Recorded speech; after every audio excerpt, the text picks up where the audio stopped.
په کابل کې یو شمېر میرمنې وایي په اوسني وضعیت کې د کورنیو د اقتصادي ستونزو له منځه وړلو لپاره باید ښځې هم لاس په کار شي.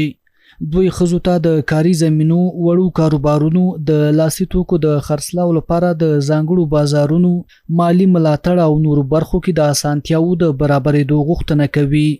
سنترهای ما بخش‌های مختلف داره که مشتمل بر موردوزی، چرمدوزی، تولید لباس، قراردادهای دولتی، قراردادهای یونیفرم‌های مکتب، قراردادهای گنده‌های افغانی و همچنان پیرنهای محفلی و عروسی.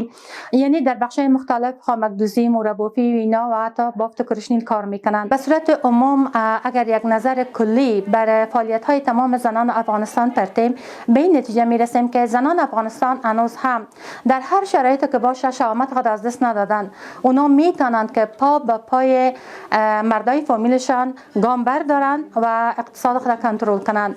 دوی وایي که میرمنې سوداګري یا هم د پخلنځي کارونه وکړي نو کولی شي چې هم خپل کورنۍ ته یو مړۍ ډوډۍ پیدا او هم نور میرمنې له ځان سره پر کار بوختې کړي. فشار روحی خیلی زیاد بود، کلا افسردگی گرفته بود، اصلا انگیزه نداشتیم.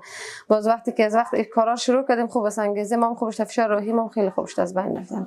باز یک خدمت برای دیگه ما هم نوین خود میتونیم کنیم، حداقل زمینه کار برای دیگه را مساعد کنیم. دولت میخوایم زمینه کار برای ما مساعد کنه، جواز کاری برای ما به فعالیت ما بیشتر شه و همچنان خرید فروش ما بهتر باشه، زیادتر خیلی خوب است. ما مالای کار میکنیم که مالای تولیدی است. ما از تولیدی از بیرون میاریم به خاطر که میگم یک چند نفری که اینجا که بیچاره که بسیار نیازمند هستن برای مزیا مثلا یک چیزی کمک شه. بلخوا یو شمېر میرمنو په دې وروستیو کې د ځان بساینې لپاره کوچنی و اقتصادي فعالیتونو او په نورو برخو کې کار کولو ته مخه کړې. 34 کلنې مرضیه نظري کابل کې د لاسي صنایعو کارخونې په جوړولو سره ځان او سلګونه میرمنې او نجونې په کار بوختې ساتلي چې موخه د ښځو پر ځان بسیایه نه ده. یکی سنتر هستند که بخش موردوزی دارن، یک سنتر هستند بخش جاکت بافی و چیزا هستند، یک سنتر بخش خیاطی داریم، یک سنتر بخش قالین بافی داریم، بخش خامک دوزی و چیزا، تکمیل 8 تا سنتر داریم.